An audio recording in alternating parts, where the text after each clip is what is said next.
নন্দীগ্রামের পল্লী উৎসবের অষ্টম দিন। এই অষ্টম দিনে সান্ধ্যকালীন যে অনুষ্ঠান গণবিবাহ, সেই অনুষ্ঠান কিছুক্ষণ পর শুরু হবে। বলতে বলতে নন্দীগ্রাম পল্লী উৎসব আজকের 19তম বর্ষে এসে পৌঁছেছে।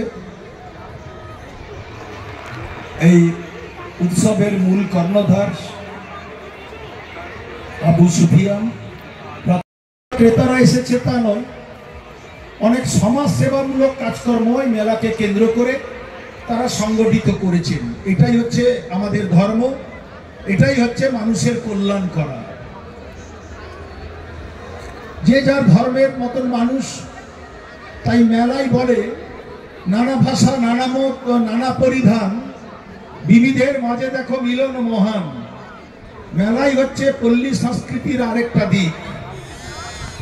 সেখানে আজকের 22 জন ছেলেমেয়ের দম্পতিদের তাদের সংসার জীবনে তাদেরকে আবদ্ধ করা হবে। এবং সুফিয়ান আগামী বছর 2026 সাল তিনি ঘোষণা করলেন 100 জন ছেলে মেয়েকে তিনি এই মঞ্চেই তাদের নতুন দাম্পত্য জীবন শুরু করার জন্য তাদের গণবিবাহ অনুষ্ঠান আয়োজন করবেন।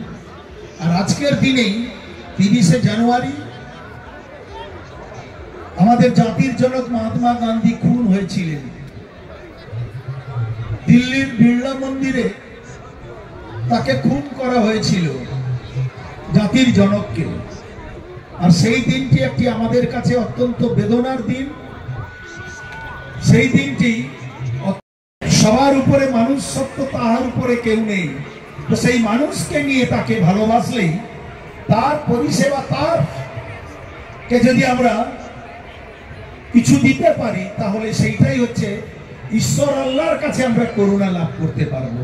আর তার এই মেলা আজকে নন্দীগ্রামের পল্লী উৎসব শুধু নন্দীগ্রামের মানুষের জন্য পল্লী উৎসব নয়, এই পল্লী উৎসব হচ্ছে সারা পূর্ব মেদিনীপুর জেলার মানুষের কাছে একটা নতুন বার্তা দেয় যে তোমরা এই মেলার মাধ্যমে সমস্ত মানুষের কাছে আজকে সম্প্রীতির বার্তা দেয়। তাই আজকে রাজ্য সরকার 30শে জানুয়ারি সম্প্রীতি উৎসব পালন করছেন। এই মহাত্মা গান্ধীর প্রয়াণ দিবসে রাজ্য সরকার সম্প্রীতি উৎসব পালন করছে। আর এই সম্প্রীতি উৎসবের দিনই নন্দীগ্রাম পল্লী উৎসব তারা সম্প্রীতির বার্তা দিচ্ছে। সবাই সমস্ত মানুষকে একসাথে একই মঞ্চে বসিয়ে এবং এক জায়গায় হিন্দু মুসলিম ভাইদের তাদেরকে নিয়ে তাদের নতুন দাম্পত্য জীবন শুরু করার যে চেষ্টা করেছে, এটা হচ্ছে একটা সম্প্রীতির বার্তা সাধারণ মানুষের কাছে, আজকে মেদিনীপুর জেলার মানুষের কাছে, আমাদের বাংলার মানুষের কাছে, যে শিক্ষা সংস্কৃতি কৃষ্টিকে পৌঁছে দেওয়ার চেষ্টা করেছে। ভালো থাকবেন আপনারা, সুস্থ থাকবেন। নন্দীগ্রাম আমাদের রাস্তা দেখায়, পথ দেখায়। আমরা অনেক সময় নন্দীগ্রাম, অনেক আগে থেকে নন্দীগ্রামকে চিনি। তো সেই নন্দীগ্রামের কাছে মানুষ শিক্ষা নেয়। তাই বারে বারে সবাই নন্দীগ্রামে ডাকলেই, যে কোনো অনুষ্ঠানে ডাকলেই আমরা ছুটে আসি।